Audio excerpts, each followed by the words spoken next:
Greetings, everyone. My name is Robert Messina, and I am attempting right now to point out all of the main verses in every chapter of Daniel. Some chapters, like 7 and 8, have a lot more than the other chapters, but every single chapter will, in some way, refer to things that are in Revelation and things that are end-time events. So that is the challenge, and I'm going to take on that challenge tonight, and I try to make it as brief as I can. Okay, so let's get into it. If I'm making it brief, let's start going. All right, let's go to the first chapter of Daniel. Daniel 1, verse 8. But Daniel purposed in his heart that he would not defile himself with the portion of the king's meat, nor with the wine which he drank. Therefore he requested of the prince of the eunuchs that he might not defile himself. So now the background is Babylon had just taken Jerusalem captive. They took the Jews and they brought them into Babylon, and Daniel is now captive in Babylon. The temple was plundered. They brought the vessels into Babylon, and Daniel is a eunuch. You see, he's prince of the eunuchs, and he was told that he was going to be fed well with the king's meat and with the king's wine. But this is something that he absolutely did not want any part of. And so he requested that. And why wouldn't he want the king's meat? Now, I see that as perhaps the blood was not poured out. Perhaps the animal was strangled. Perhaps it was an unclean animal, and perhaps it was a meat that was sacrificed to idols. Now that points directly to Revelation 2:20, talking to one of the 7 churches.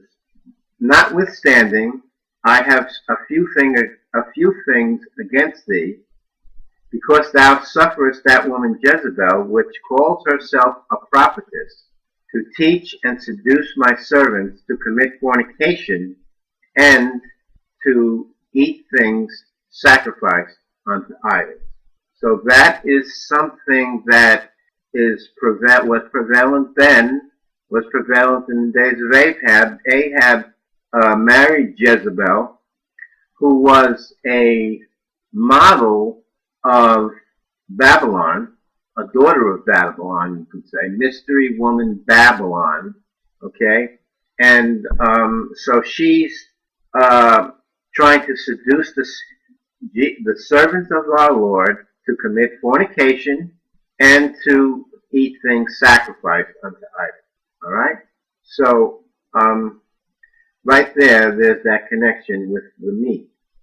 So that would answer your question, why doesn't he want to eat the king's meat? And nor the wine which he drank. Now the wine, I mean, there's no problem that wine is not unlawful to drink.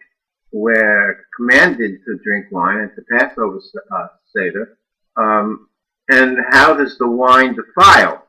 Well, the wine could be mingled with something that is not right.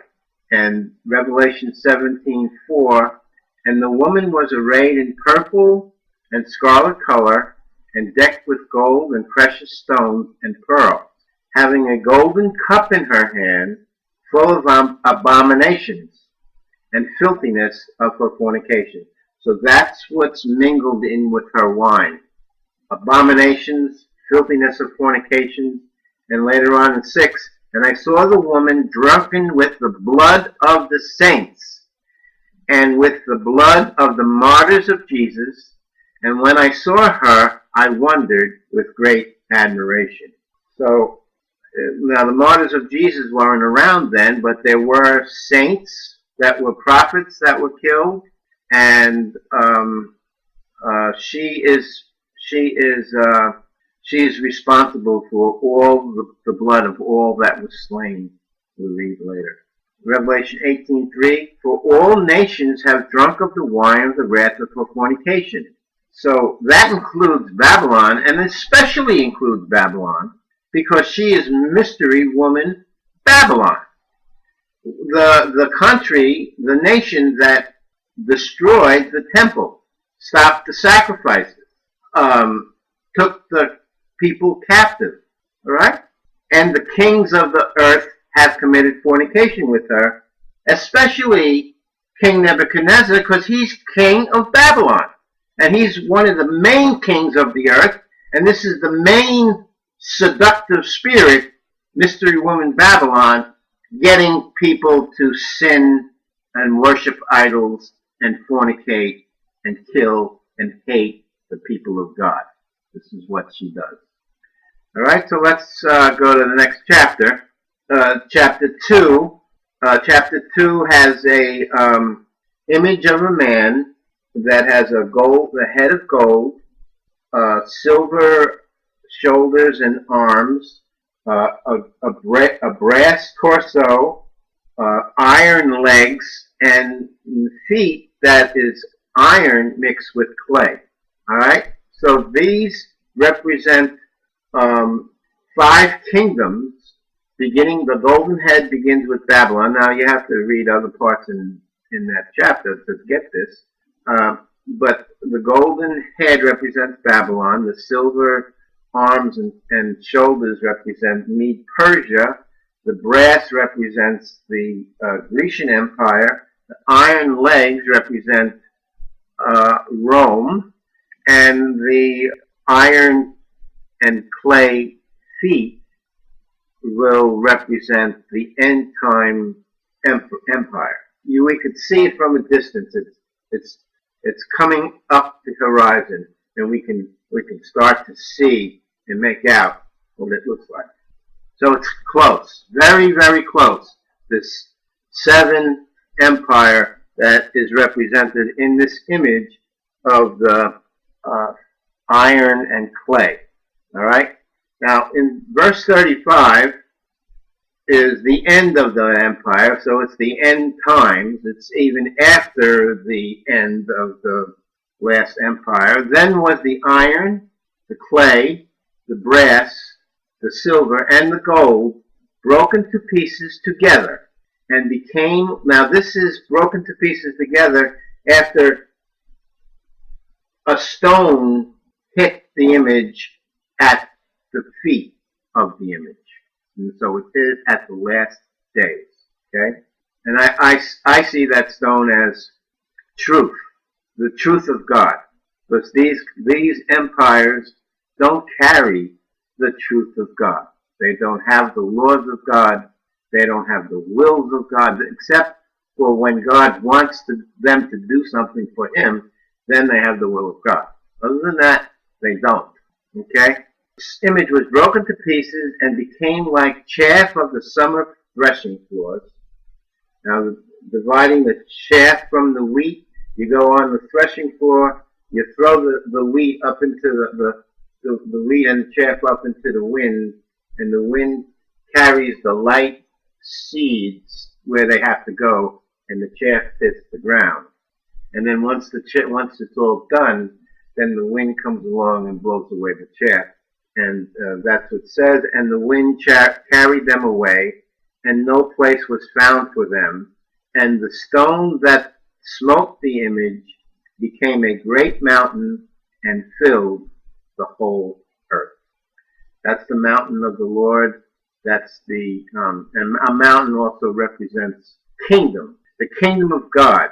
So this stone that smote the other kingdoms became a great kingdom itself, and it filled the whole earth. Okay? Now that directly points to Revelation 11:5, where the 7th angel So there, in Revelation, there are 7 seals, and the 7th seal opens up 7 trumpets, and this is the 7th trumpet that's being sounded in 11:5, and it says, "And the 7th angel sounded, and there were great voices in heaven saying, the kingdoms of this world are become the kingdoms of our Lord and of his Christ, and he shall reign forever and ever." So you see that directly relates to Daniel 2:35. Okay, Daniel 3. This chapter was about a golden image. Now the image was 6 cubits wide and 60 cubits tall. So it was about 9 feet wide and 90 feet tall, golden image. And so you see the numbers 6 there, 6 feet wide, 60, 6 tens tall. We're going to get to, in Revelation, what this image and this procedure is replicated and talked about. That this actually happened already in Daniel, and it's going to happen again the way Revelation describes it, and we have not seen it yet. Okay, Daniel 3:4-6. Then a herald cried aloud, "To you it is commanded, O people, nations, and languages," so just about everybody, "that at what time you hear the sound of the cornet, the flute, the harp, the sackbut, the psaltery, dulcimer, and all kinds of music, you will fall down and worship the golden image that Nebuchadnezzar the king has set up. And whoso falls not down and worships shall the same hour be cast into the midst of the burning furnace." Now, so that relates to Revelation 13:15. Now we're talking about the second beast now that comes up from the land. "And he had power to give life unto the image of the beast," which is the first beast that came out of the sea, "that the image of the beast should both speak and cause as many as would not worship the image of the beast should be killed." See? So if you didn't worship the statue, you went to the fiery furnace and you were killed. If you don't worship the image of the beast, you should be killed. All right? Direct correlation. Daniel 4:30 and 31. Then it's chapter 4 now. Now this is a chapter that talks about the sin of the king of Babylon, and that's a sin of pride, and how God is sympathetic and wants to let him understand, and so he does what he does. And the king, this is the sin right now. "The king spake." By the way, he had a vision that troubled him. He asked Daniel what the vision was, and Daniel let him know that it was a vision that he was going to have his kingdom taken away, and he was going to change, and he was going to have 7 times, or it came out to be 7 years. He's like an animal eating grass. Okay. Anyway, so he has that vision, and then part of the vision says that his kingdom will be returned. So Daniel tells him all of that, and Daniel says to him, in Daniel 4:27, he says, "Wherefore, O king, let my counsel be acceptable unto thee." So he's counseling, he's trying to give him some advice. "Break off thy sins by righteousness, and thy iniquities by showing mercy to the poor." So Daniel wants him to sort of like repent of his sins and his iniquities and do the right thing and show mercy to the poor. If he did that, he says, it may be a lengthening of thy tranquility. Daniel 4:30 and 31, "The king spake and said, Is not this great Babylon that I have built," now this is a year after the vision, "Is not this Babylon that I have built for the house of the kingdom by the might of my power and for the honor of my majesty?" So this is The sin of pride. There's lust of the eyes, lust of the flesh, and the pride of life. So he has the pride of life. It's the worst case of pride you can have. He's the king of basically of all the earth, almost. And it's because of his power and his majesty. Now he's not recognizing God. Alright? While the word was in the king's mouth, there fell a voice from heaven saying, O king Nebuchadnezzar, to thee it is spoken, the kingdom is departed from thee. So the vision came true. That type of pride is in Revelation with the beast and the blasphemous false prophet, and also blasphemous mystery woman Babylon. I'm just going to bring out mystery woman Babylon's pride of life, sin that she has. How much she has glorified. Revelation 18:7 and 8. How much she has glorified herself and lived deliciously. So much torment and sorrow give her. For she says in her heart, I sit a queen and am no widow, and shall see no sorrow. So she's seeing herself as majestic woman, not in a widow status where she's poor, and not in a sorrow, and no sorrow is she going to see. So she's it. And therefore her plagues shall come in one day, death and mourning and famine, and she shall be utterly burned with fire, for strong is the Lord who judges her. Now let's go over to 5. And 5 is almost a continuation. 5 is almost a continuation of this sin of pride that Nebuchadnezzar had. And he has a great party, and he praises the gods of silver and gold and stuff. Okay, let's read it. Daniel 5:22 and 23. Now this is Daniel reprimanding him. And thou his son, Nebuchadnezzar's son, is actually his grandson. And thou his son, O Belshazzar, has not humbled thine heart, though thou knowest all this. Thou knewest all that. You knew all these things about what happened to your grandfather, what happened to Nebuchadnezzar. He lifted up in pride, and then he changed. And after he changed, he had a correct praise of God, the true living God. Okay? But thou hast lifted up thyself against the Lord of heaven, and they have brought the vessels of his house before thee, and thou and thy lords, thy wives, and thy concubines have drunk wine in them.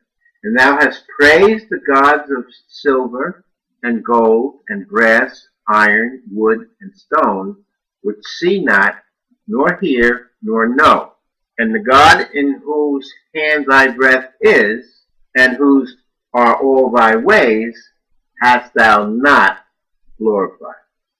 Now that relates to Revelation 9:20, where a lot of chastisement is going on with the people, and the rest of the men which were not killed by these plagues, yet repented not of the works of their hands, that they should not worship devils and idols of gold and silver and brass and stone and of wood, which neither can see nor hear nor walk. It's almost the same thing. Praising the gods of silver, gold, brass, iron, wood, and stone. The only one that's not in this other list is iron, and which neither can see nor hear, and that's the same up there. And up in Daniel he says nor know anything. An idol doesn't know anything, and Revelation talks about it as it doesn't walk. So if you can't walk around, you don't know what's going on, unless somebody walks around and tells you. But when you're a stone or a piece of wood, you don't know anything, and you can't walk. Let's go over to the 6th chapter. Daniel goes into the lion's den. Now, the background of this is that some princes of the Medes were envious of Daniel, and they wanted his position of power and authority and they connived the way to do it, so they could only get him on what he does every day, and that's pray to God. And they were going to try to get him on praying to God and the love of God that it has. So they had a decree made, and the king Darius signed it. And now 6:10. Now when Daniel knew that the writing was signed, he went into his house, and his window being opened in his chamber towards Jerusalem, he kneeled upon his knees 3 times a day and prayed and gave thanks before his God, as he did aforetime. So 3 times a day he would go into his house, go to his chamber that has the window pointing towards Jerusalem, open the window, kneel down in the sight of men, and pray to God. All right? And he did it every single day. And so they wanted to see if he was going to do it after it was written by law that if you do that, you are going to be sent to the lion's den. Now, people say, well, why didn't he just pray in secret? Just walk around in the city and pray, silently, or go into a faraway place where nobody could see him and pray silently. Why didn't he do something like that? And the reason is because every single day he's been doing it this way. So why does he change? And so if he changed that routine, that righteous routine that he does, it's telling them, I serve a living God, but I'm afraid to get thrown into the lion's den. And so he had a better testimony than that. He did not deny his Father. So that points to one of the speakings to one of the 7 churches, Revelation 3:8-10. I know thy works. Behold, I have set before thee an open door, and no man can shut it. For thou hast a little strength, and hast kept my word, and has not denied my name. So they're not a strong bunch of people that still have little strength, but nevertheless, they have kept his word and have not denied his name. And because thou hast kept the word of my patience, I also will keep thee from the hour of temptation, which shall come upon the whole world to try them that dwell upon the earth. There's going to be an hour of temptation that's going to come upon all the world, as spoken of in Revelation. And to me, there's 2. They might be the one and the same. There's going to be where everybody has to take a mark, or they can't buy or sell. And then the other one is they have to worship the image of the beast, otherwise they're going to be killed. So both of those are going to be global, and I look at those both of them as the hour of temptation, and you can be kept from it, as it says right there. It's part of your daily prayer. Lead us not into temptation. Keep us from temptation. So you may get out of it, and by not denying his name on little things, maybe you won't have to deny him on the big one. I don't know, but the main thing is not to deny his name. Okay, let's go over to Daniel 7:17, and these great beasts, which are 4, the lion, the bear, the leopard, and the 10-horned beast, are 4 kings, which shall arise out of the earth, but the saints of the Most High shall take the kingdom and possess the kingdom forever and forever and ever. So that's the summation of the kingdoms. Again, it's like the image of the statue that had the different metals. Now it's those same empires are represented as different kinds of beasts or animals. And the beast that's represented in Revelation chapter 13, let's go there. verse 1 and 2, and I stood upon the sand of the sea, and saw a beast rise up out of the sea, having 7 heads and 10 horns. So like this beast that has the 10 horns, this one has 10 horns. And upon his horns 10 crowns, and upon his heads the names of blasphemy. And the beast which I saw was like unto a leopard, and his feet were the feet of a bear, and his mouth was the mouth of a lion. And the dragon gave him his power, and his seat, and his great authority. So you see the same 4 beasts that are represented in Daniel for the different empires are now the beast of Revelation has those characteristics of those empires within their genes, you might say, because red dragon has 7 heads and 10 horns himself. So this beast is in his image. Now the dragon is red. He's also called the scarlet-colored beast, and red and scarlet are very similar. I think that's relating to the same beast there. This is a different beast because it's not red. It's got the body of a leopard. It's got the feet of a bear. It's got the mouth of a lion. But I wanted to show you how they still have influence. The 10-horn beast is quoted as being different than the other 3. More wicked, you might say, against the people of God. Let's read 20. And of the 10 horns, which are 10 kings in verse 24, that were in his head, the beast's head, and of the other which came up, and before whom 3 fell. So you have these 10 horns, or kings, or in Rome's time they would be Caesars, emperors. And then there's another one, and of the other which came up. So there's 10, and so this is now the 11th that he sees.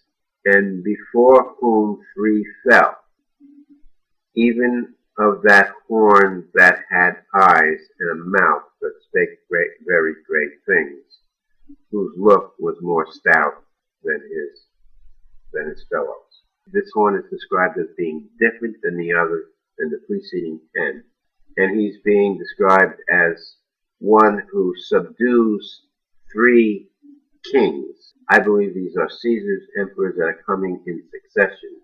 They don't all occur at once, and it's the same thing with the 7 heads of the dragon. They all don't come at once.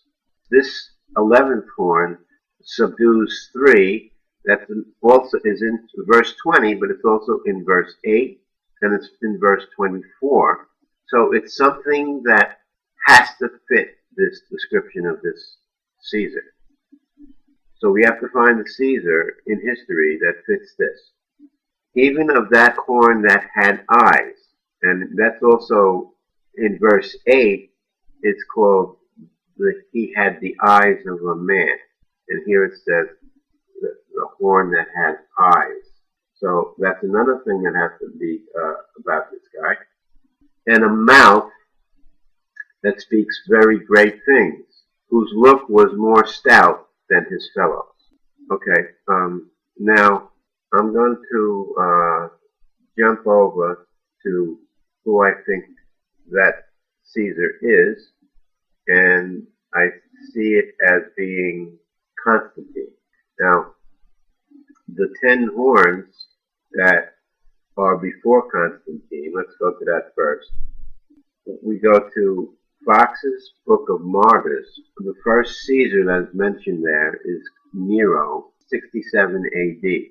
Now, what's different about Nero that other Caesars before him did not display? Nero was there when the Church of God, the people of God, Christians, began to multiply and began to be thriving, life-giving, salt of the earth for the people of the earth. The rulers weren't really happy about them. The rulers were not godlike, and they persecuted the church, and that persecution began under Nero's reign. The one confusing element in this whole explanation is that there are more than 10 Caesars. There are more than 10 Caesars from Nero to the 10th one, Diocletian in 303 AD. But the 10 that are mentioned in Fox's Book of Martyrs are the 10 Caesars that persecuted the church. In other words, there were Caesars after Nero, for example, that didn't do anything to the church. But then Domitian came, and he did in 81 AD. And then Trajan in 108 AD. And then Marcus Aurelius Antonius in 162 AD. And on that went. Some persecuted and some didn't. But 10 did. Daniel describes this as the vision in my head troubled me, and he was bothered by it. And so he sees these 10 horns. Now there were other horns that he doesn't see, but he sees these. Why does he see these? Because this is a troublesome vision, and he sees that these kings are hurting God's people. So that's my justification for the 10 Caesars, and it does say that they're 10 kings, and the Roman Empire does come after the Grecian Empire, so Rome does fit, and king, if they are kings, and it says they're kings, then they would be Caesars or emperors. So we pick out 10 kings that persecute the church. Now, it's mentioned that the 11th one that we speak of is different than the 10. So we're going to have a guy who's going to fit the bill because he is different than the 10, and that's Constantine. He was a co-ruler with other Caesars from 307 to 324 AD, and he becomes the sole Roman emperor from 324 to 337 AD. So you see, he's a co-ruler, and the others are not like that. The 10th in Fox's Book of Martyrs, Diocletian, began what they call a tetrarchy, where the east and the west were divided, and there was an Augusti Caesar, the top man, and there was a Caesar, the second in command. And so the east had 2 Caesars, and the west had 2 Caesars. You can see the chart here. You have Constantine, and then Maxentius in the west as well. And Licentius was the Augusti, and then Maximus Dia, his co-ruler in the east. In 312 AD, Constantine crosses the Alps, and he defeats his co-ruler, Maxentius. So that's one down. Okay? And then in 313, Licentius defeats his co-ruler, which is Maximinus Dei. So now there's 2 emperors, one in the east, one in the west. So there's 2 down and 1 to go. And the 2 remaining Augusti Caesars recognized each other until 324, when Constantine defeated Licentius, and he became the sole ruler. So that, to me, fits the description of this guy.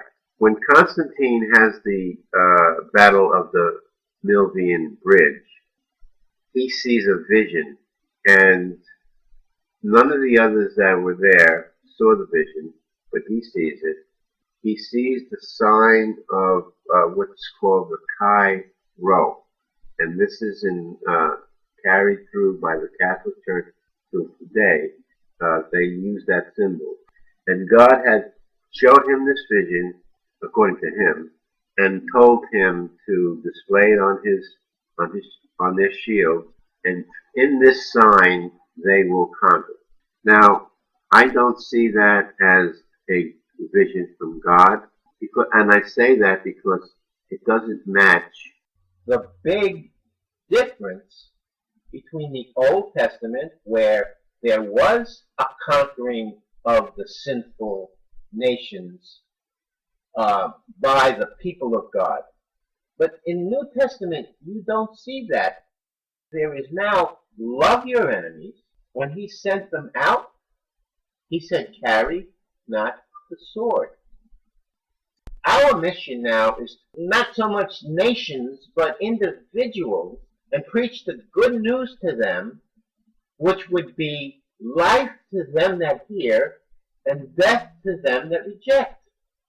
So in a sense, we are conquering in his name, but we're conquering in love. We're not using a sword, physically using a sword, stabbing them, destroying them, like Rome did, like Constantine did. Okay? And where is the Cairo described anywhere in the Bible? It's not. Okay? All of a sudden it's brand new, it's given to him, nobody else sees the vision. So this is a vision of a man. It says that, that converted him to Christianity, and therefore he was different than the others because he embraced Christianity. He allowed it to go into his realm, into his kingdom. And he was the emperor of Rome, and he had the title of Pontifex Maximus. That was a title not by popes at the time. There was no popes at the time. The emperors of Rome had that title, and that title was the Pontifex Maximus is really high priest, and he was the high priest of all the gods, small g, of Rome. Now what he's doing is he's allowing Christianity to come into his fold, you might say, of all the false gods. So this is, to me, this is not something that's good. The ecumenical movement is not a good thing, and that's headed by the Catholic Church and the Pope today. All right? So he has the eyes of a man because he says he sees a vision of God, and it doesn't come from God. It's a false prophet. He doesn't have the eyes of the true prophet of God. But let's go over to verse 9. I beheld till thrones were cast down, and the Ancient of Days did sit, whose garment was white as snow.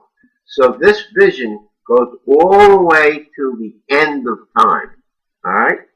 In 13 he says, I saw in the night visions, and behold, one like the Son of Man came with clouds of heaven, and came to the Ancient of Days, and they brought him near before him.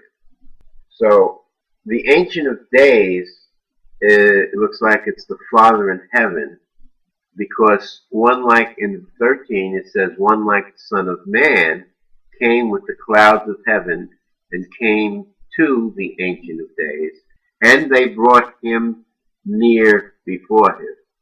Daniel sees the Son of Man, and when Jesus called himself the Son of Man, he was referencing this because the other times that Son of Man is used, like for example, it's used in Ezekiel a lot.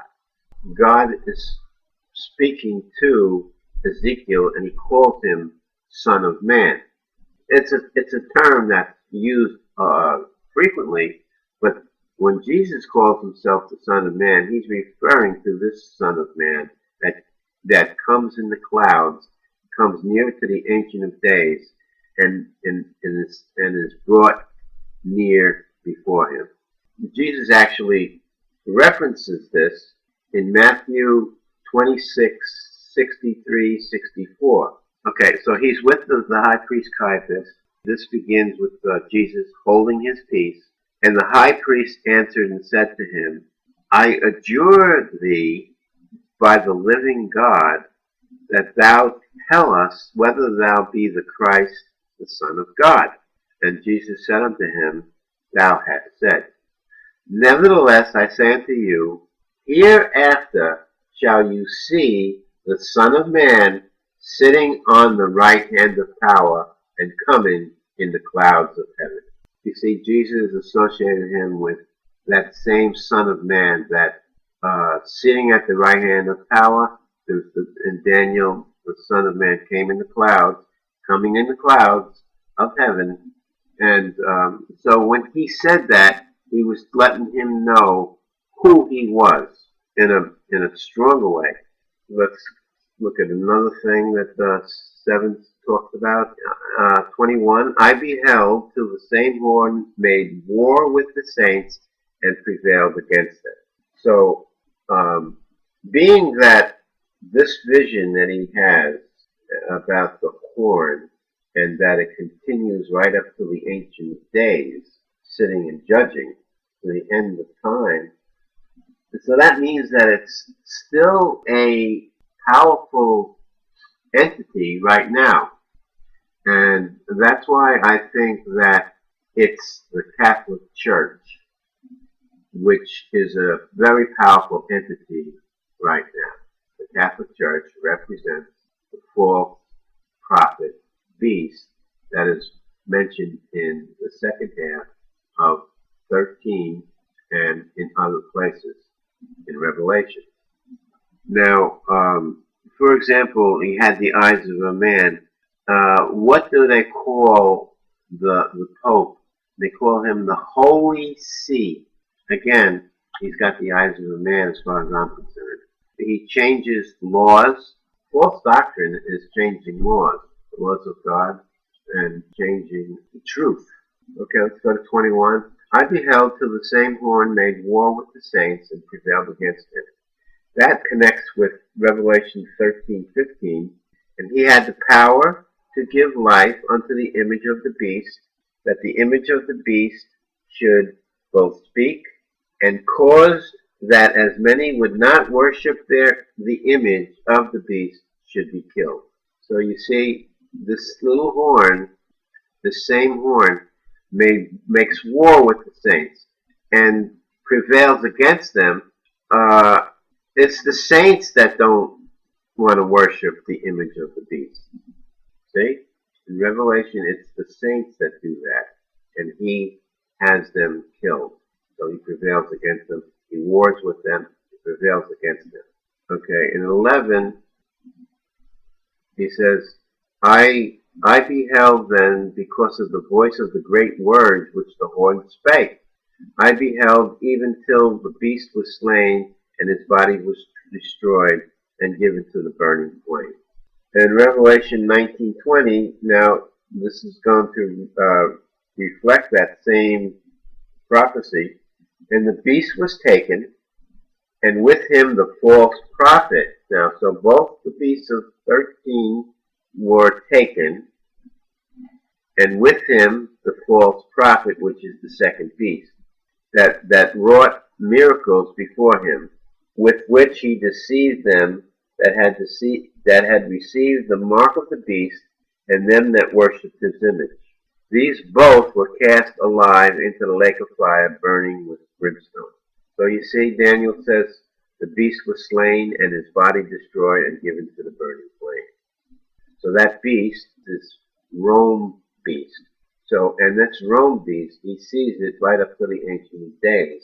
And the beginning of the Catholic Church basically began with Constantine as the Pontifex Maximus. Now, that Pontifex Maximus title, that title went from the emperors to the popes, okay? And the Pope has that same title. So that's why I can make that connection between Constantine and the Pope. Now, one of the things Constantine did was change the time of the Sabbath, which is a very significant changing of time. Where does he get off doing that? And he changes laws. One of the things Constantine did was can't group the way Christians group in their homes. They have to be in public. They have to have a public building where they meet, and therefore people can come and sort of like audit them or make sure they don't say anything that's offensive to the boss, the political boss. So that is, again, descriptive of him. And with the Pope, as far as one of the worst things that comes out of his mouth is the ecumenical movement, where he embraces the other religions. He embraces their gods, and he embraces their doctrines. And he says things like, Jesus is not the only way to get to heaven. Jesus said himself, he says, I am the way, the truth, and the life. No man comes unto the Father but by me. I am the good shepherd, and I am the door, and you come in and you go out through me. The thief tries to come in another way. He's pointing that out, that there is this thief around.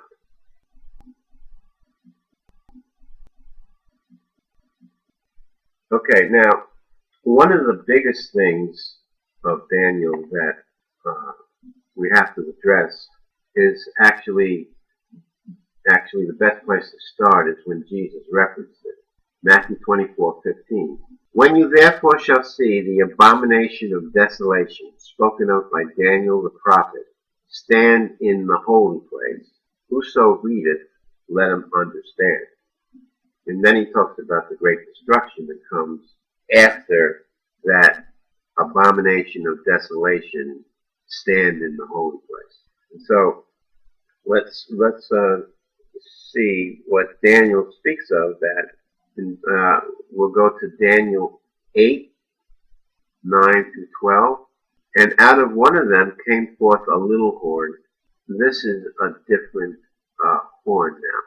And this is a different beast that's going to be described. This is actually the first beast of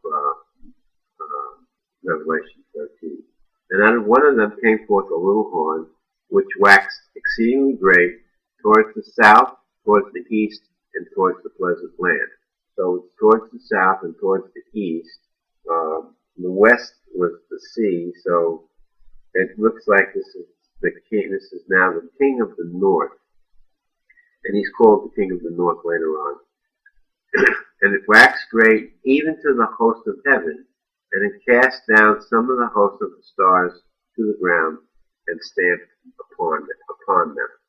So it's described as stamping upon the host of the stars, those that shine. He's against the saints.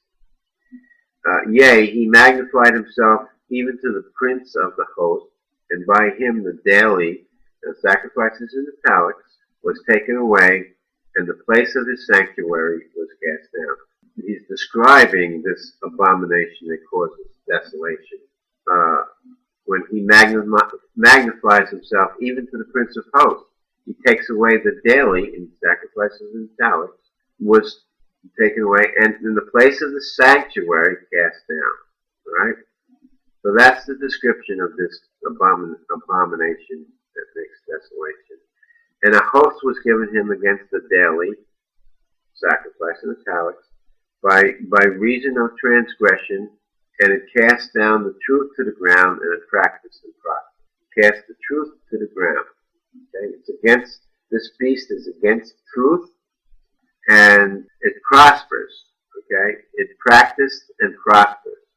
And it's pretty strong today right now, this beast that is not really in power yet. 23:24. And in the latter time of their kingdom, when the transgressors are come to the full, that's about now, a king of fierce countenance and understanding dark sentences shall stand up. So he's got a fierce countenance, and he understands dark sentences. He's able to understand a riddle. And so that's the kind of mind that this guy has. is very, very, very sharp and understands well mysteries, but he understands in a bad way. And his power shall be mighty, but not by his own power. Remember that. And he shall destroy wonderfully, and he shall prosper and practice, and shall destroy the mighty and the holy people. Now that word for wonderfully, he destroys wonderfully, can't believe how much he's able to destroy. Now Satan is a destroyer, so he's getting his power from Satan, so that's what enables him to be so good at destroying. He shall destroy wonderfully, shall prosper and practice again, and shall destroy the mighty and holy people, strong in the faith. And Revelation, now I look at Revelation 13 to reflect the same verse. And they worship the dragon, which gave power unto the beast. And his power shall be mighty, but not by his own power, says Daniel. And they worship the dragon, which gave power unto the beast. So, and they worship the beast, saying, who is like unto the beast? Who is able to make war with him? In Daniel he says, he shall destroy wonderfully. They can't believe how effective his destruction is. And they're saying, who is like unto the beast? Who's able to make war with him? He's so able to destroy so well. So I think this beast, the first beast, is the United Nations. Because it's the only entity out there that fits the bill where he rules over all kindreds and nations and tongues. And the United Nations is the only entity out there that can say that.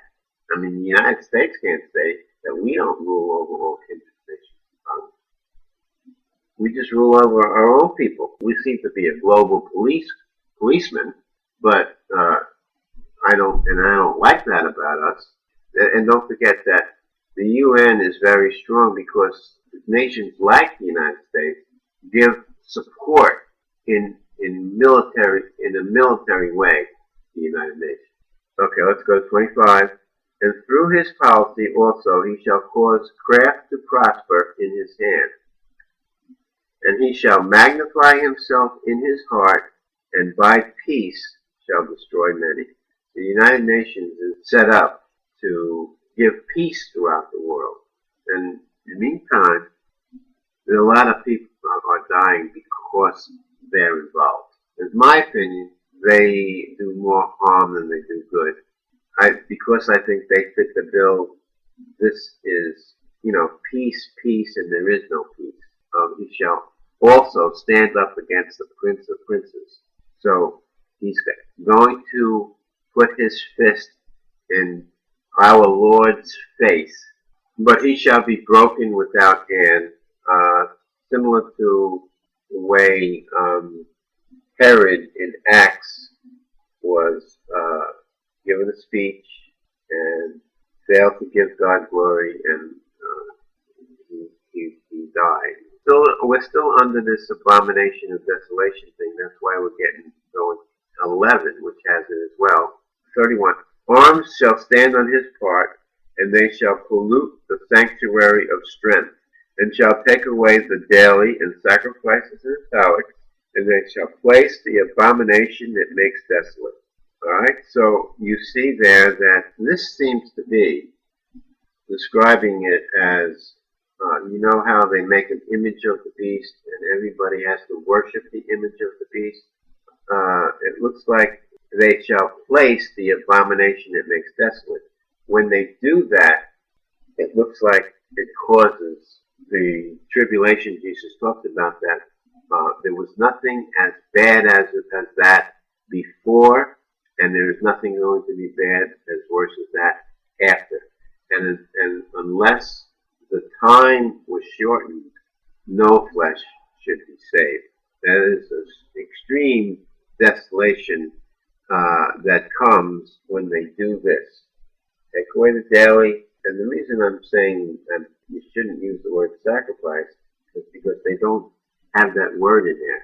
They don't have the word. It just says they take away the daily. And I think that's because at the time right now, they don't have a temple and they don't have an altar in the temple to sacrifice. But they do have a daily ritual. They have a daily prayer. They use the word oblation in Daniel 9:27, and Daniel is praying, and he calls himself, I was in my evening oblation when Gabriel comes. Okay? He was in his daily prayer. Alright? So praying at the Wailing Wall, and it's the only holy spot they got. He says, when you see the abomination of desolation, stand in the holy place. So they may set this image up at the Wailing Wall, and that's one thought I have. And the other thought is that they actually do create a temple. Okay, now 36 and 37. And the king, now this is the king in the north, shall do according to his will. And notice the symbol of the United Nations, looking at the North Pole. And he shall exalt himself and magnify himself above every god. This part here, exalting and magnifying himself, is repeated and repeated and repeated. And I think this happens at the very last part of his reign. He reigns for 42 months. At the end of the 42 months, and I think he exalts himself during the latter part of the month of the 43rd month. They shall say peace and safety within that 43rd month. And I think that's when destruction comes. I think that's when he exalts himself. Like it says over and over, he shall exalt himself and magnify himself above every god. And he shall speak marvelous things against the God of gods. He shall prosper till the indignation be accomplished. That indignation is that horrible tribulation that hits us when he does this. For that is determined. Now that is determined means it's going to happen. Neither shall he regard the God of his fathers. Now I think that he is a descendant of Esau. And Esau, his fathers were Abraham and Isaac. And that's the living God, the God of Abraham, Isaac, and Jacob. Now, Esau and Jacob were rivals. But the way Jesus and Satan are rivals, and they're rivals right up to the end of time. And the end of time, again, he shall come up against the Prince of Princes. He'll war against the Prince of Princes. And he thinks he's going to win. But Jesus is the Word that was with God, the Word that is God. And there wasn't anything made that you see that he was not a part of making it. And there's no, he created the guy who wants to kill him. So neither shall he regard the God of his fathers, nor the desire of women, nor regard any god, for he shall magnify himself above all. Again, it's repeated again. Now, when they say nor the desire of women, there was a commentary about this. I kind of agreed with it, that the way a woman has a desire for her man, so does a man have a desire for his God. Okay? So, this guy has no desire for any God. He is God himself. And I kind of agree with that, which falls in line with he doesn't regard the God of his fathers because he doesn't desire a God, and he doesn't regard any God, for he shall magnify himself above all. Revelation 13:6, and he opened his mouth in blasphemy against God, to blaspheme his name and his tabernacle, and them that dwell in heaven. So he is magnifying its blasphemy. When they wanted to stone Jesus when he said, before Abraham ever was, I am. And when he said, I am, that is the name that God gave himself. He said, I am that I am. And the that there is sort of like a connection. It's actually, there's two I ams coupled together. So there's the I am Father and there's the I am Son. And Jesus said, before Abraham ever was, I am. And when he said that, they thought it was blasphemy because he was making himself equal with God. And what could he do? He was equal with God. But when this guy makes himself equal with God, that's the kind of blasphemy it is. The other kind of blasphemy is like, for example, the history of man has always had the seventh day as in our way of saying it, Saturday. And Constantine changes it from Saturday to Sunday, the first day, which is the first day of the week. To change something like that, that's, to me, that's blasphemy. Now, 2 Thessalonians, who opposes and exalts himself above all that is called God, or that is worship, so that he, as God, sits in the temple of God, showing himself that he is God. So right there, it's not a statue, it's himself sitting in the temple of God. So, and it says the word temple. So this is why it's very possible that a temple is built. And they can build a temple pretty good, pretty fast. And if it were a temple, the third temple would be Ezekiel's temple. It's described in Ezekiel. And it's described in such a way that men were able to draw it out, draw the layout. And the difference between the size of the courts of Ezekiel's temple, first temple had a small court, the second temple was a little bigger, the third temple was very big. And I think the third temple has to be that big because there's so many people that are going to come and visit when in the days of that third temple, which is in the days of the millennium. So it doesn't have to be built now because it's really going to be used in the millennial time, which is after the tribulation time. So there doesn't have to be a temple, but this description of it where he sits in the temple of God. So when the daily is taken away, and I'll talk about that in chapter 9. In fact, it's the next thing. Daniel 9:27, and he shall confirm. Now this is still under the umbrella of let the reader understand the abomination of desolation. And he shall confirm the covenant with many for 1 week. He is the evil ruler that shall come. He doesn't, now notice the confirm, it means to strengthen or it means to enforce. So it doesn't say he makes a covenant with many for 1 week. He enforces a covenant with many for 1 week.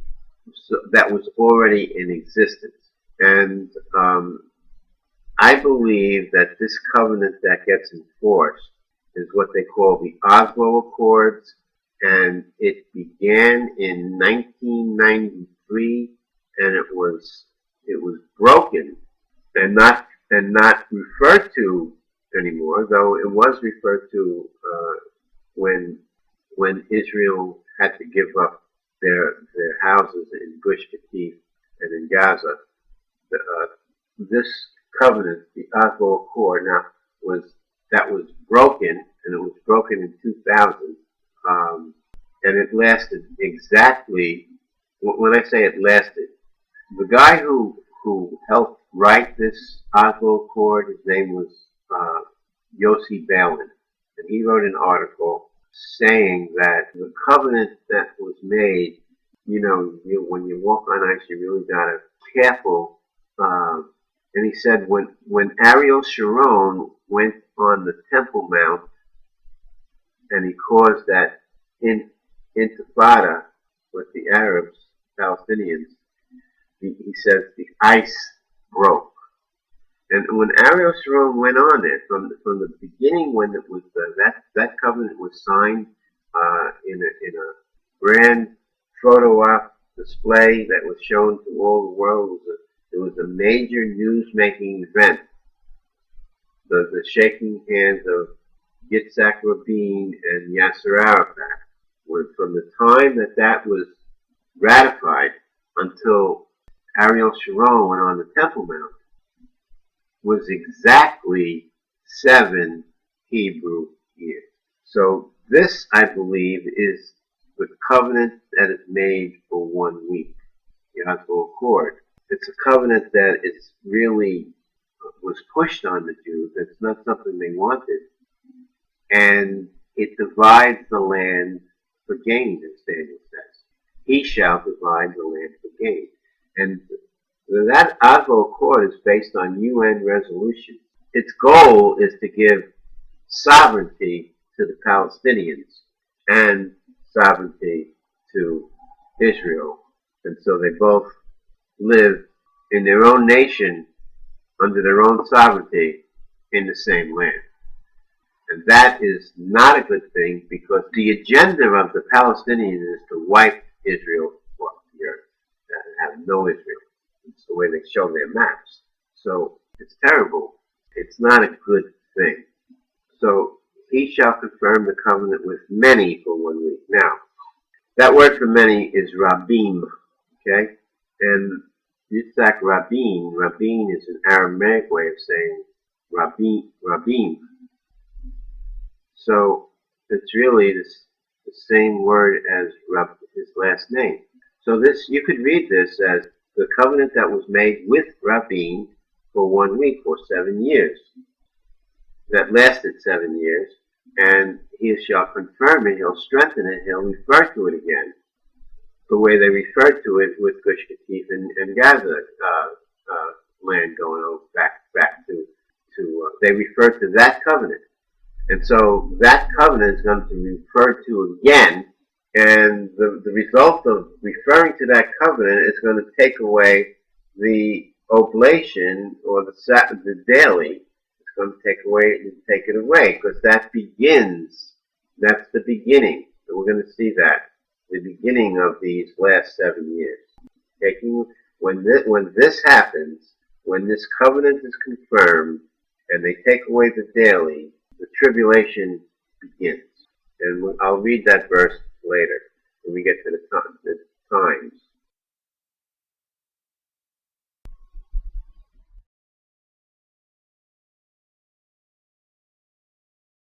He shall cause the sacrifice. Now, notice it's not in italics, because that word sacrifice is there. I think that word is used for sacrifice is because this is a peace treaty, and one of the things that the Palestinians have to give up is human sacrifice or suicide bombing. That will stop. So it's going to be done in the name of peace. And that's my take. I mean, I don't know. Again, I'm not positive, I'm not sure, but that's the way I see it. That there are 2 things happening here. One is no more human sacrifice, and the other one is no more praying at the Temple Mount. And for overspreading of abominations, he shall make it desolate. Abominations is plural there, so there are many abominations, and it's an overspreading of abominations. And for all of those abominations, including the abomination of standing in the holy place, shall make it desolate. And then, even until the consummation. And that determined means it's going to happen, shall be poured upon the desolate. So we could actually stop right after this part. And for the overspreading of abomination, he shall make it desolate. Because the rest of this verse just says, it's going to be desolate. So right up to the end, it's going to be desolate. And it's definitely going to be, it's determined that there's going to be a pouring over desolated people. Okay? Now let's shoot up a little bit to Daniel 9:24 and 25. We're going to get to the now we're going to go into the 70 weeks. And 70 weeks are determined upon thy people and upon thy holy city. So now remember that there's 70 weeks and they're determined upon thy people, Daniel's people, Israel, and upon the holy city, which is Jerusalem. And Jerusalem is a holy city when God himself is dwelling there. So right now, Jerusalem is not a holy city. God is not dwelling in Jerusalem right now, the way he was. So the weeks that are, the years or the days that are going by now are not part of the 70 weeks. That's the way we have to look at it, because otherwise we wouldn't know what makes the 70 weeks. That's the guideline. You're in the 70 weeks if God is in Jerusalem, in his temple. And so God was in Jerusalem in his temple in the first 69 weeks, but in the 70th week hasn't happened yet. He's going to be with us. God is going to be with us when Jesus returns. That is at the sound of the last trump. And what happens at the sound of the last trump is that there are 7 vials. So there's a week of vials. There's 7 vials. Seven means a week. The word week is 7. So 7 means, so there's going to be a week of vials. 7 vials. There's actually, in the timing of things, there's going to be 7 40s.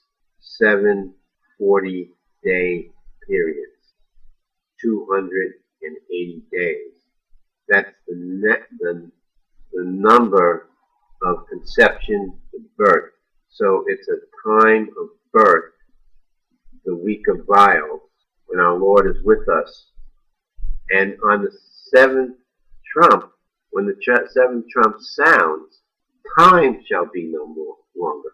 So the days of the 280 days at the end are positional days, and time is no longer, but things are still happening, and things, the only way we can understand things is when you have time involved. So even though time is no longer for our understanding's sake, we have 280 days left in the time of the 7 vials, the week of the 7 vials. So that's the 70th week. And I say again, it's because our Lord is with us at that time. Therefore you can count, even though they're not the regular days. Now what's going to happen in that 70 weeks? We're going to finish the transgression to make an end of sin, to make an end of sins, to make reconciliation for iniquity. Now that was done within the first 69 weeks, reconciliation for iniquity, when Jesus died on the cross. That was within the 70 weeks. And to bring in everlasting righteousness, so that's again in the last final week, and to seal up the vision and the prophecy, and to anoint the most holy would be Jesus. He was anointed as Messiah when he was anointed by the dove that came upon him when he was baptized. And a voice came out of heaven and said, "This is my beloved Son." Know therefore, now we're going to talk about the timing now of things. Know therefore and understand that from the going forth of the commandment to restore and to build Jerusalem, unto Messiah the Prince shall be 7 weeks, and 62 weeks. The street shall be built again, and the wall even in troubled times. Now, mainstream scholars, if you want to call them scholars, say that the commandment that he's talking about here is not the commandment of Cyrus, but it's the commandment of Nehemiah. And the reason that they give for that is it's the commandment to restore and to build Jerusalem. And they say that Cyrus said to go and build the temple. But Nehemiah was permitted by the governor to rebuild the walls and the gates. But that was about 90 years later, all right? A mass return to Jerusalem, it's the most outstanding event in the history. Nehemiah, the days of Nehemiah was the troublous times. He says, the street shall be built again, and the wall even in troublous times, which is Nehemiah's time. True, that's true, and that's, many years later, after they came back and they started. But when they came back, they first laid the foundation, and after they laid the foundation, work stopped, and it wasn't easy, and Cyrus wasn't around anymore, and a new king had to allow them to continue, and Darius helped them, and it was a ongoing thing. But the commandment to restore and to build Jerusalem, that was done by Cyrus. And for their argument that says that the command to rebuild Jerusalem, and Cyrus said to go and build the temple, that argument, let's look at Isaiah 44:28. That saith of Cyrus, he is my shepherd, and shall perform all my pleasure, even saying to Jerusalem, thou shalt be built, and to the temple, thy foundation shall be laid. So there it is. I mean, it's in Isaiah that he says to Jerusalem, thou shalt be built. So it fits with Daniel 9:25. So you're supposed to start with Cyrus, okay? You're supposed to start with Cyrus. Now, the way I see this numbering is you start with Cyrus, and in 536 BC, he gives that command, and Israel comes out of Babylon, and they go and return, and they start to build the temple, and they start to build the houses where they live. So Jerusalem is starting to be built right then too. And Haggai says, you guys live in sealed houses. Those sealed houses are in Jerusalem. So the Jerusalem houses are being built. And how are you going to get there? Through the street. Jerusalem is being built. It's true that the gates are burned. The hardship was a pressing thing on Nehemiah. It made him sorrowful. So sorrowful that the king noticed it and said, go ahead. That was a good thing, yes. But when I begin at 536 BC, he says here, from the command to restore and build Jerusalem unto Messiah the Prince shall be 7 weeks. Let's stop right there. Okay? So Messiah is going to be given to us 7 weeks after 536 BC. Now, it's not a week of days, it's not a week of weeks, it's not a week of months, it's not a week of years. The next time element is a week of decades. So a week of decades is 70 years. So there's 7 of those. So it's 7 times 70, or 490 years. From the time of the commandment until the time of Messiah promise was 490 years. And that's a year. That's a number that is used as how many times you're going to forgive somebody. Seven times? No, 7 times 70. And that is the amount of times that God, because the second temple was built, and the sacrifices were done right away, and the law was returned right away, and there were 490 years of Yom Kippurs, or Days of Atonement, the 10th day of the first of the year. For Day of Forgiveness, the priest goes into the Holy of Holies and sprinkles the blood for the forgiveness. So 536 take away 490 gives you 46. So 46 BC, Messiah is promised to be given to us. But lo and behold, we don't get Messiah in 46 BC. We have to wait 40 years until 6 BC, and 6 BC is the year that fits all of the requirements, with who was governor, all of those requirements, when he could be given to us, when he could be born, according to when he was born, according to the New Testament. All right, so he's given in 6 BC. So we wait 40 years, and you could say that that's a breach of promise, but it's happened before. The breach of promise from God has happened before, and the breach of promise was because of sin. So there must have been things that bothered him during those 490 years that made them have to wait another 40. But that's the way I see it. It's 7 weeks from the command to Messiah, and then we wait another 40 because of the breach of promise. And the breach of promise, Numbers 14:34. After the number of days in which you search the land, even 40 days, each day for a year shall you bear your iniquities, even 40 years, and you shall know my breach of promise.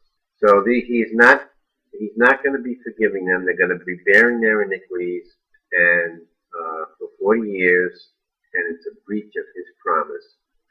And that was due to sin of unbelief in those days. Okay, so now we have Messiah the Prince after 7 weeks. And then he says, and three score and 2 weeks.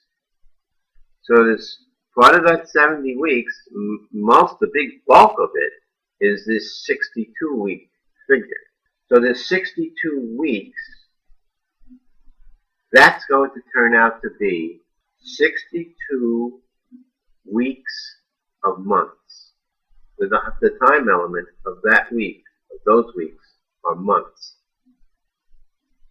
Alright? And that's the time from the day that Jesus was born until the day that he rose up into heaven. They saw him rise up into heaven. He was cut off from the earth, not from self, was 62 weeks of months. So in order for me to know that, I first have to know the day he was born. Now, a fellow by the name of E.W. Faustich figured out from the Bible, basically, and from different things, that Jesus was born on, in our way of saying it, May 14th, 6 BC. And he's got lots of reasons for it, which is outside the scope of this. But he came up with that day, and if you go, and once we know the day he was born, we know the day that he died, because it was after a Passover, and we just have to figure out the year of the year he died, and that was 30 AD. By the way, the ways that they figure it out from Nehemiah to the day that he had the triumphant entry into Jerusalem, to the very day. That's how they get the 69 weeks. And they just combine 7 and 62 and call it 69, and they're all numbers of 69 times 7, and that's the number they use. And they have this finagling way of getting to where they want to get to. And they have 33 AD, and that is not the year. Okay? That's not the year. It's 30 AD. And it's 30 AD because that's the year that there were the natural Sabbath came after the high Sabbath of the Passover. It's the high Sabbath, which begins the week of eating unleavened bread. That's the high Sabbath. And then you had a natural Sabbath, the 7th day of the week. It was the first day of the week that he rises. Now, one of the main clues that we know when Jesus was born is because we can figure out when John the Baptist was born.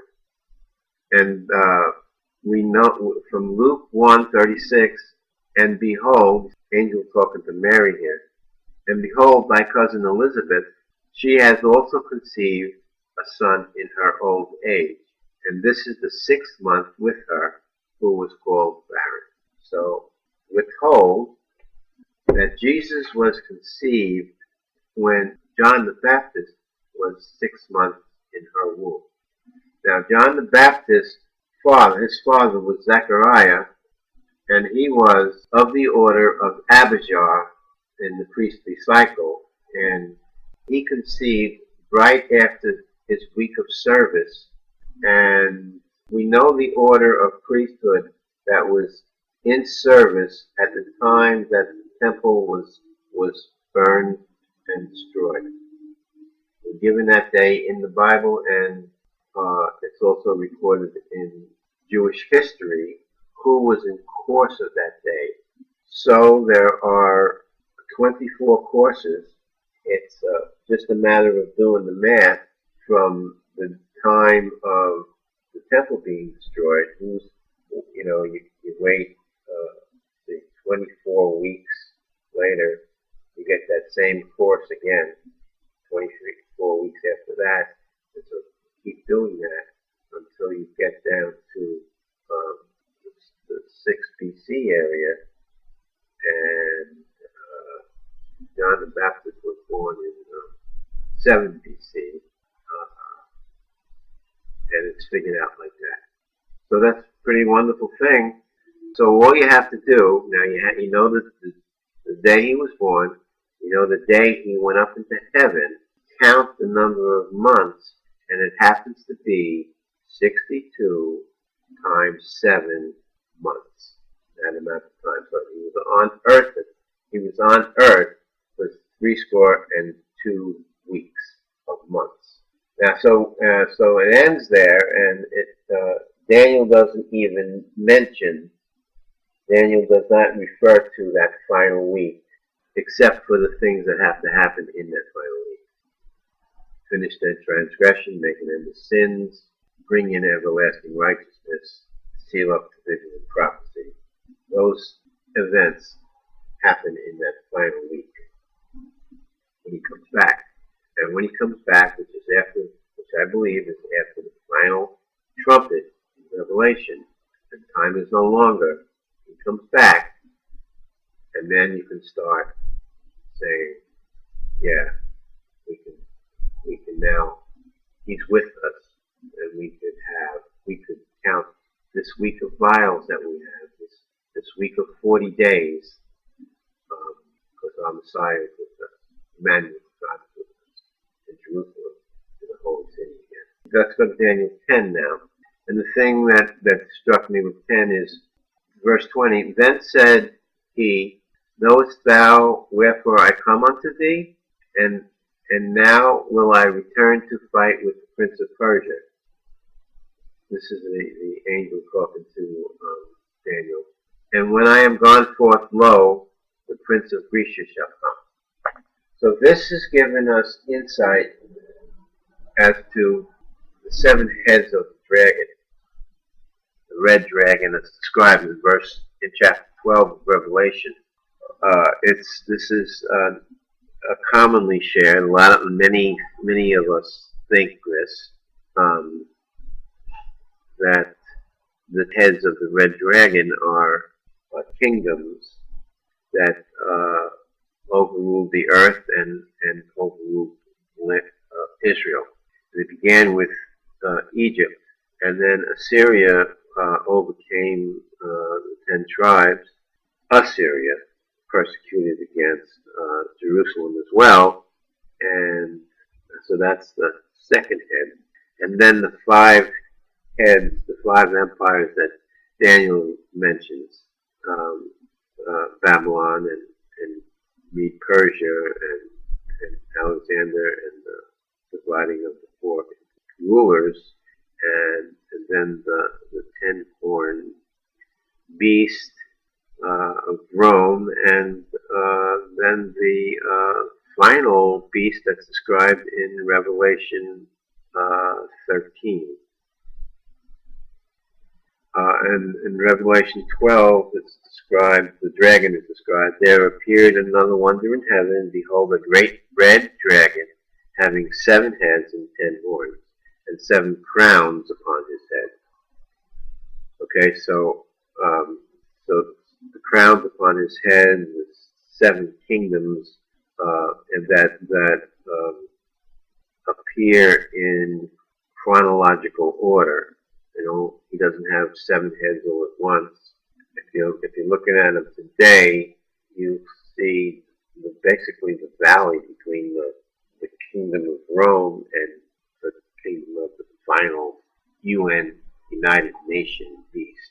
I'm saying United Nations. It doesn't say United Nations. That's my take on it.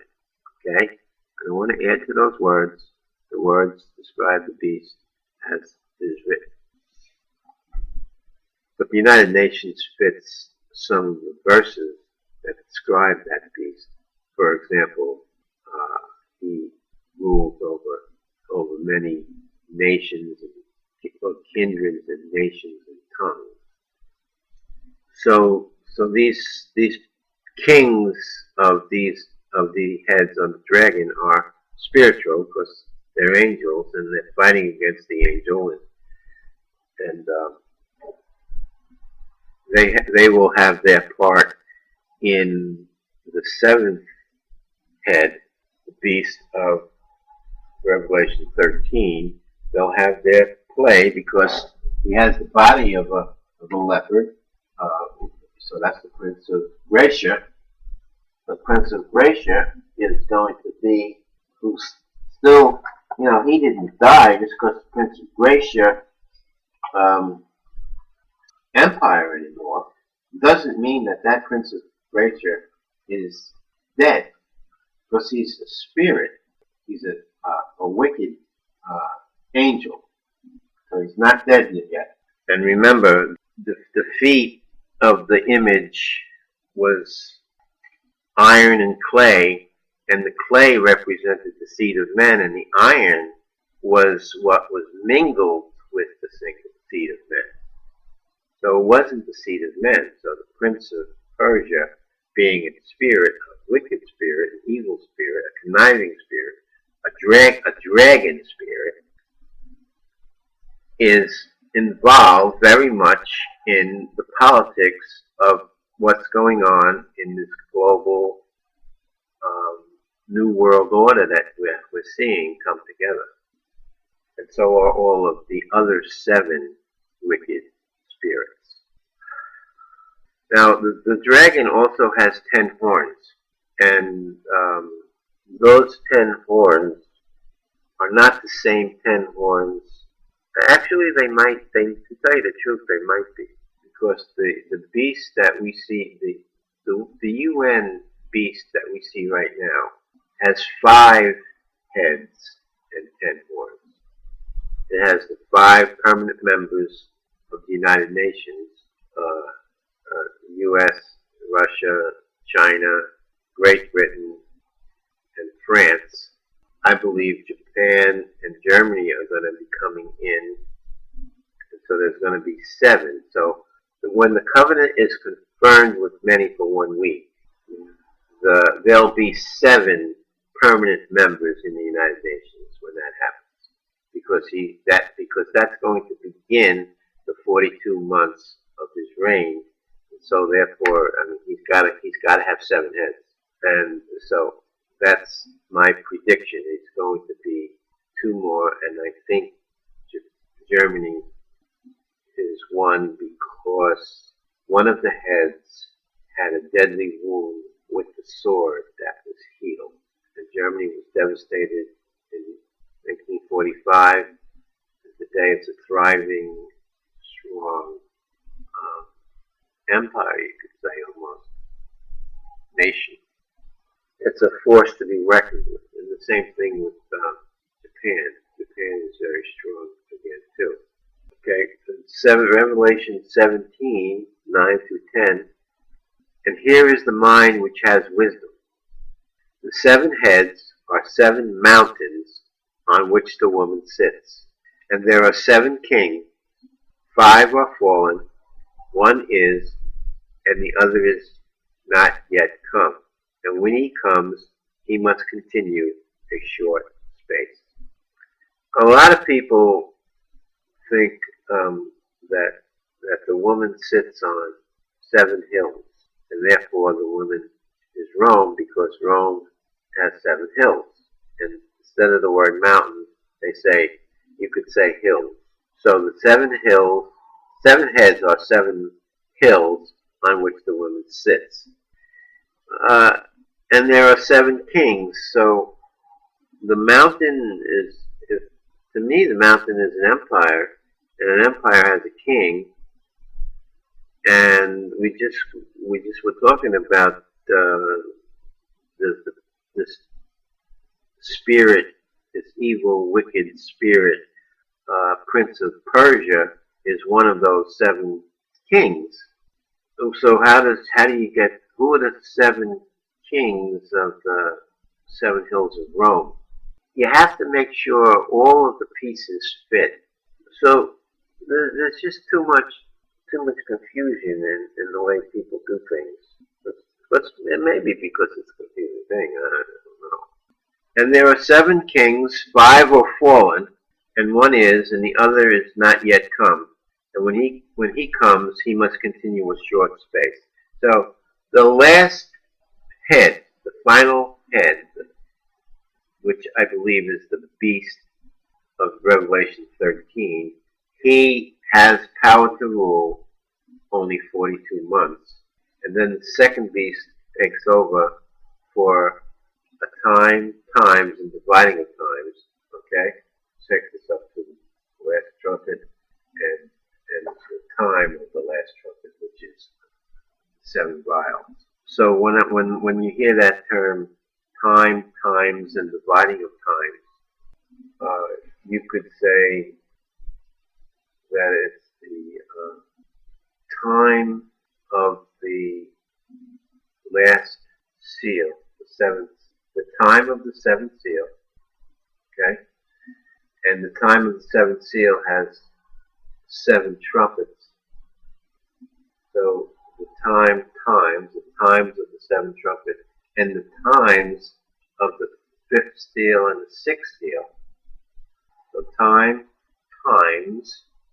doesn't have to be 2, it could be.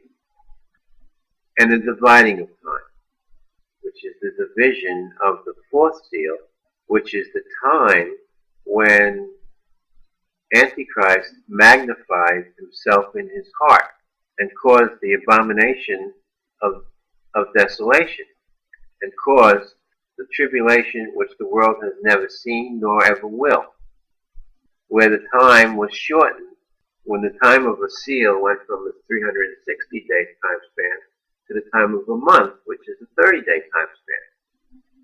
So there was a dividing of time. And we're given the number of months, and we're given the number of days of those 42 months. And we're told that the first beast will rule for 42 months. So the 42 months start first. And the beginning is the taking away of the daily, and the taking away of the daily to the, let's read the verse. Verse Daniel 12:11. And from the time that the daily sacrifice in italics shall be taken away, and the abomination that makes desolate set up, there shall be 1,290 days. So the 42 months are 1,260 days. Again, there's this extra month where it's peace and safety, and then destruction shall hit. So the abomination is set up within the final 30 days before time of the seals are cut in half for the elect's sake. Otherwise, the no flesh would be able to stand. All right. So that is a given amount of days, and it's structured and everything. But the times of time after that is now only the times of the seals are only 30 days. But the seventh seal opens up 7 trumpets, and those trumpets have times. Some of those trumpets have times that are described in it, like the time of the fifth trumpet has hurting men for 5 months. The time of those wicked locusts are going to hurt and sting men 5 months. So it's given a time. The time of the sixth seal is given a time. That the war that's described is going to last a year, a month, day, and hour. The first 4 trumpets are not given any time, but the way I see it is each of those trumpets are sort of like a season. A season lasts 3 months. So the first 4 trumpets would last a year. Now, every time we talk about a year, it's a 360-day year. All right? And I heard the man clothed in linen, which was upon the waters of the river, when he held up his right hand and left hand to heaven, and swear by him that lives forever and forever, that it shall be for a time and a half. There's that term again, which you can also find in Daniel 7:25, talking about the Constantine and Pope thing. So that's why this time dividing a time is going to be taken over by be ruled. Is the second half, and it's going to be ruled by the false prophet beast. And that's also Revelation 11:11 and Luke 4:25. I say that because there was a 3.5 year period, which is Luke 25, when he mentions the widow and the 3.5 years of famine that was done in times of the days of Elijah. That stopping of the rain lasted 3.5 years. And when he shall have accomplished to scatter the power of the holy people, all these things shall be finished. So everything is done at the end of this time dividing of times. Daniel 7:25, and he shall speak great words against the Most High, and shall wear out the saints of the Most High, and think to change times and laws. Remember, he changed the Sabbath to Sunday, and he changed his laws. Like you can't worship, you can't gather in somebody's house. You got to gather in a public place. And they shall be given unto his hand until time and times and the dividing of times. Here it is again. And Revelation 12 talks about the wondrous woman, and both of the times of the last 7 years are, one is given in verse 6, and the woman fled into the wilderness where she had a place prepared of God, that they should feed her 1,260 days. So that's the first half. And the second half is, and to the verse 14, and to the woman were given 2 wings of a great eagle, that she might fly into the wilderness, into her place, where she is nourished for a time, and times, and a half of time, from the face of the serpent. So both of those together are pointing to that week of tribulation that we're going to get. Revelation 13:5, and there was given unto him a mouth speaking great things and blasphemies, and power was given unto him to continue 40 months. That's 1,260 days, if you have a 30-day month. But the court which is without the temple leave out and measure it not, for it is given unto the Gentiles.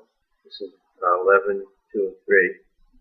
And the holy city shall be tread underfoot 42 months. So Gentiles are going to be treading under the court of the temple for 42 months. And I will give power to my 2 witnesses, and they shall prophesy 1,260 days, clothed in sackcloth. When the beast is ruling, the 2 witnesses are going to be there on our side. Daniel 12:13, but go thy way till the end, for thou shalt rest, and stand in thy lot at the end of days. So that is reflected in Ezekiel 48, and by the border of Judah from the east side to the west side shall be the offering which you shall offer of 25,000 reeds in breadth and in length, as one of the other part from the east side to the west side, and the sanctuary shall be in the midst of it. Ezekiel is describing how Israel is going to be divided into the different tribal areas, and Judah is going to be getting this spot, and Daniel was of the tribe of Judah, so he's going to be somewhere in this portion of Israel in the last days. That's after the resurrection, and after the first resurrection, and Daniel's going to be there in his lot. 12, Daniel 12:12, blessed is he that waits and comes to the 1,305 days. That's 45 days after the 1,290 days. So remember, I think that there's going to be, when the days are shortened, the seals are going to not last a year anymore. They're now going to last a month. That would mean that the second half of the 4th seal, now it's a month, half of a month is 15 days. And now we're in the 5th seal. Okay, let me go read the 5th seal. Revelation 6:9, and when he had opened the 5th seal, I saw under the altar the souls of them that were slain for the word of God and for the testimony which they held. So you see, the 5th seal is a horror for us. And I think that the temptation to take the mark and worship the image are done in this 5th seal. And a lot of people are going to be slain for the word of God and for the testimony, their testimony. And they don't deny his name, and they kill for it. Actually, they're fortunate. These people are, if you call that fortunate, but they are fortunate. The shortening of the days is in Mark 13:20. And except that the Lord had shortened those days, no flesh should be saved, but for the elect's sake, whom he has chosen, he has shortened the days. So everything is fitting. That 1,335 days is a number that nobody understands. I haven't seen anybody explain that. And I just explained that a perfectly good reason for it. Because the days were shortened, and the seals were each a year long, and now they're a month long, and they're shortened. So the horror of the tribulation that the world hasn't seen before or after is only going to be 15 days. But then you have the horror of the fifth seal, where we're warred against, where it's going to hurt. All right, let's go to Daniel 8:13-14. Then I heard one saint speaking to the other, and another saint said to the certain saint which spake, How long shall the vision concerning the daily sacrifice and the transgression of desolation to give both the sanctuary and the host to be trodden underfoot?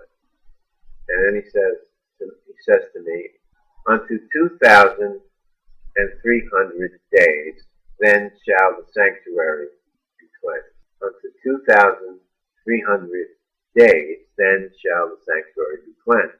Now, in the counting of the days, the way we have it, that brings us to the last trump. There are 7 seals, and the 7th seal opens up 7 trumpets. And if the counting of the days as we have it, the way I guess, I hypothetically say each seal lasts a year, and they get divided in the middle of the 4th year, and they now are months long, and the 7th seal opens up 7 trumpets, and those first 4 trumpets are 3 months long each of a season. Those first 4 last another year, and then the 5th trumpet has the time written in it, and the 6th trumpet has the time written in it, and the last trumpet has time no longer, and there are still 280 days left if 1,290 days is the first half. Then there are 1,290 days in the second half. And again, those 280 final days, the week of vials, with the 7th trumpet, time no longer, and it opens up the week of vials,